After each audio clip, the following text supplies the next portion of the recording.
So today we are going to settle the age-old debate, Zaka room vs Exile shield. If you Google a smiter paladin, seal or anything, this is the most common topic that is coming up on the results. It's even more popular than the wind force versus faith argument, which I've also dwelt in before. A lot of people simply cannot agree, and this shows clearly on the internet, still being discussed today in very heated arguments even. One of my most disliked videos are even on pretty much the same topic, even though I also did cover other items in that one, but it's still the most brought up thing from that single video, because a lot of people just cannot agree on this topic. So today we're going to delve right into what is Exile the best. Now, my opinion has always been Exile and a good pair of crafted gloves or even laying of hands, but we will see. I will try to leave out my opinion and then only give you the facts, all the stats and so forth. So this is the character we are going to be using. This is from the Exile Paladin guide. I guess it was like a year ago I made the guide or so by now. But yeah, as you can see, I have the best of the best on this Paladin here. It's absolutely magnificent, the gear. This was the best that I could come up back then when I made that guide. You can feel free to check out the video if you're interested, but it's basically just a standard Zealot Paladin, so it's not that very interesting. In terms of kind of stats and whatnot, we can just quickly say that the switching out of shields and whatnot will of course also be based on the Exile or whatever you're using. In terms of kind of what I chose to always kind of run with, I would always just go with a plus 45 all resist Exile. I like that in Vortex shield as well. That is just kind of been how I like to run with it. But that kind of also depends on yourself, but I just wanted to mention that as a start, because it can be a bit hard to cap resistance if you don't get a plus 45 resist on your Vortex shield. But yeah, we will just assume that you are always gonna get plus to 45 resistance on the Exile shield that you're making, just to kind of make things simple. A note also on skills and whatnot. If you change your build to be kind of more DPS heavy, hybrid heavy, of course the build would be better for Zaka room, because that means you don't max out Holy Shield. But for the standard Zealot Paladin aims for doing Ubers and whatnot, you would always be maxing Holy Shield. But I just want to note that, of course, if you don't max Holy Shield, your Exile Shield is gonna be less worth, just because you get then less defense. But you can see here, no call times as well, by the way, but you can see here now I'm just standing out in the town with Hail Zaka room. Oh, I should probably mention that this Hail Zaka room is an upgraded, I believe, or was it not upgraded? Then it's Eve with a sword rune in it. So this is like the uber roll of a Zaka room. You're not really gonna find a much better one. This will also be pretty expensive to buy, but it's of course not the worst purchase you can get. So yeah, we will first talk a little about defense here. 21,000 defense on a Zaka room. So my guess is gonna be, if I remember this correct, I was at 38k for an Exile. So let's see. Yeah, 37,808. So already here you can see that the defense is really changed a lot, almost double the defense, and we can just quickly kind of show the difference in that, in terms of chance to be hit against the Act 5 mob. So I just need to be hit. Can be a bit hard, I guess. There you go. It can be actually pretty hard to get hit in this type of gear. It's pretty fun to see. But let's go back to Cold Plains, and now then I have my character sheet updated or whatever for Act 5. We can just quickly see here that average chance Vile Lance will hit you 9%, and then we can go to the Hail Zaka room. Then it's going to be, let's see, 15%. So 6% more less chance to be hit with the defense boost. If that's something that matters to you a lot, if you're doing a lot of AoE melee killing, could be a lot of skeletons and Ubers or something you worry about, that would maybe be something to consider. Now, speaking about Uber, if you were strictly only doing Uber and nothing but Uber, I would maybe consider only using Zaka room, just because you can get more resistance, and honestly resistance is going to matter more than other choices, I guess. But if you already feel like you're never gonna die, everything is fine, you might as well just use an Exile, because then you can also use Laying of Hands. And now Laying of Hands of course overpower damage and whatnot, but yeah, even the damage is not that important, because it's more about the last 10% where you just have to smite and rely on crushing blow. But it's still something to consider if you want damage for maybe Chaos runs or similar easier content than just doing Ubers. And now talking about gloves, I also just want to go over the debate of Dracouls versus a good pair of crafted gloves. Now, for endgame, you have the wealth, you have, the way to kind of afford these items here. You can, easily get better rolls than even a Dracouls. You can see here Dracouls, what does it have? Really nothing. You don't need the lifesteal, because you already get a, life tap. You can even get lifesteal like on a ring or something like that. It wouldn't be too hard to get lifesteal on a ring.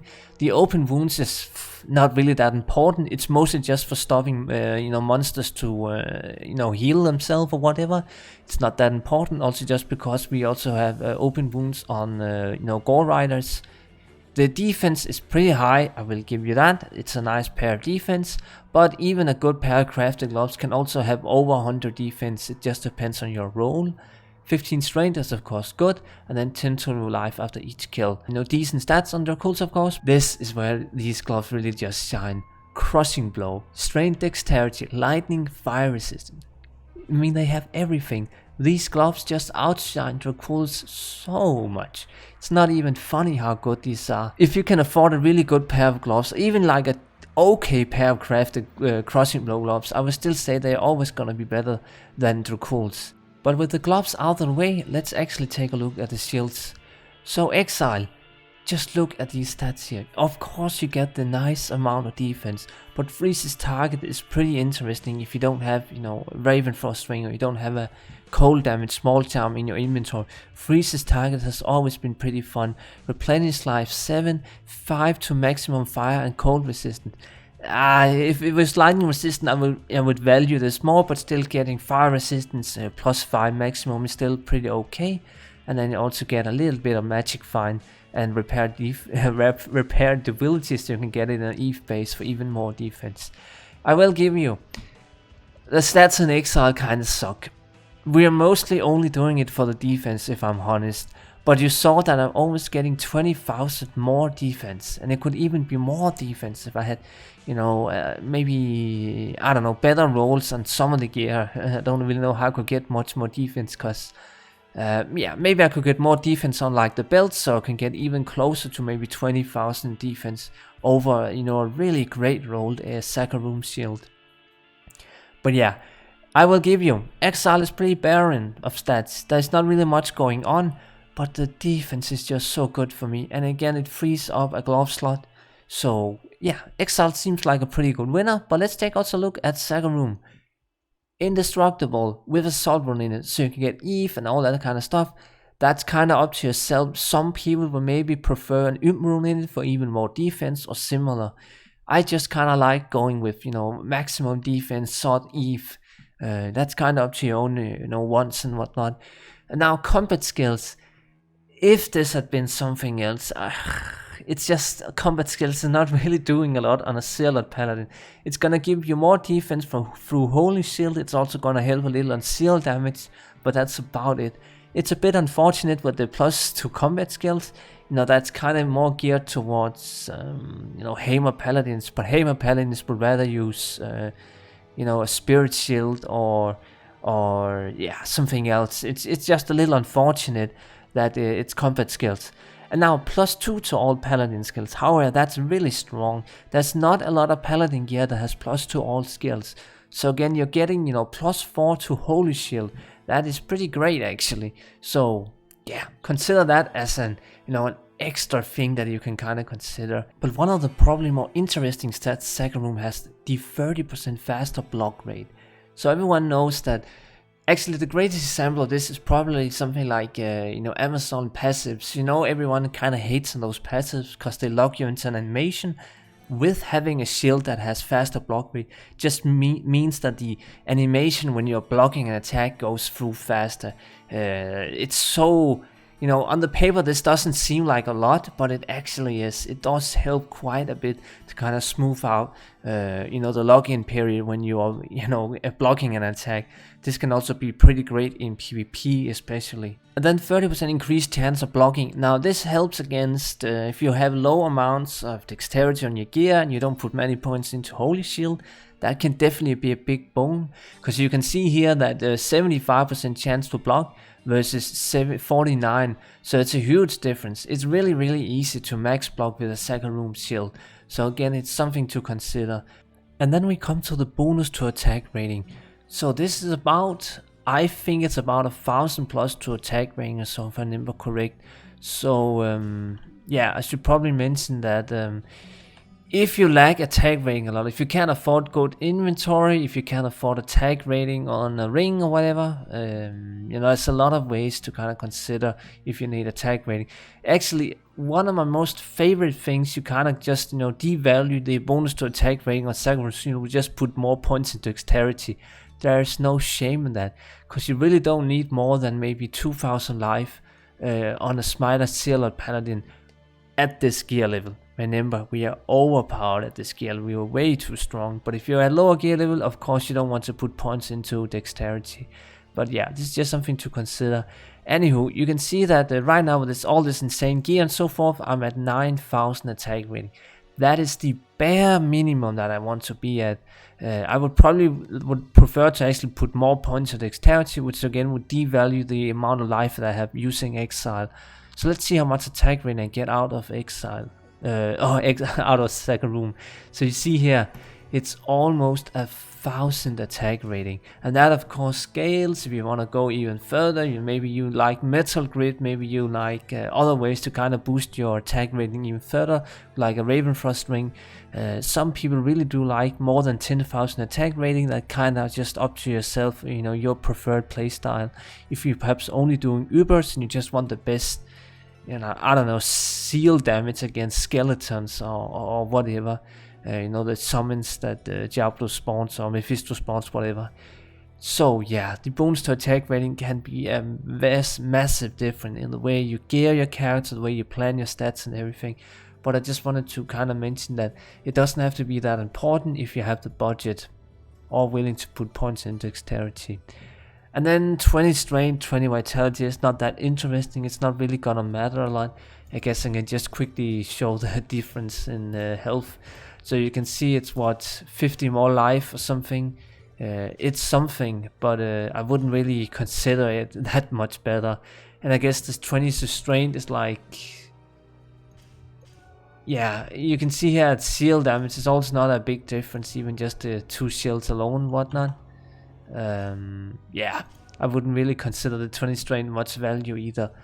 And then finally, you know, the thing that really just always makes this build all around is so good as shield, it gives plus 50 to all rest. That is a massive amount, probably the highest on any piece of gear in Diablo 2, I think. That has always kind of helped out paladins when they're gearing out and they want to cap resistance. So yeah, I think this is like final conclusion time. I'll throw up the, you know, the numbers on the screen now, so you can kind of just, yeah, you know, jump to this part of the video or whatever, so you don't have to go through the big long talk until we got here. I like Exile chill. I like having 15,000, maybe up to 20,000 more defense. I don't know if it's really needed, because you saw that maybe it's only 6% less chance to be hit or whatever versus an Act 5 random mob. So maybe that defense doesn't really matter that much, but for me, I really just like the defense part. It's almost like a role-playing part as well. But yeah, for PvP, if you are doing PvP, I have to give it to Hilda's Zaka room just for the faster block rate. I think that animation thing is really important. Correct me if I'm wrong there in the comments, or what if you know into PvP than me. But yeah, I really think that Hilda's Zaka room is better PvP shield. Maybe not against the Barb, so if you're doing Paladin versus Barb, the defense would probably be better, but I guess that's another PvP discussion that I won't really dwell into right now. So yeah, this is just hard, you know. You get a stronger, holy shield, you get a little more seal damage and whatnot. And then of course, if you don't have the budget, you don't want to put points in dexterity or whatever, the bonus to attack ring can be really good. So yeah, oh, it's so hard for me to say conclusively right now when I have to be objective and just ignore all my other biases. Damn. I wanna just hand it to Exile, mainly just because I have the gear level that I'm at right now. I'm able to, afford the items that I have. Also, just because this is tested offline, so it's pretty easy to kind of, go there. Another thing could also be considered is that I can just quickly go to town and show the Dracools here. Dracools has a 10 or 5%, but it's a level 10 life tap proc versus I think this was only a level 5 life tap proc, but it's a 15% chance to cast. It's not a big difference. I would probably prefer Dracools versus Exiles, but if you like, a 5% higher chance to proc life tap, maybe that would be something that persuades you. Yeah. This is such a hard debate, and I understand that this is never really gonna be solved even in this video. You simply also have to just come down to your own preferences.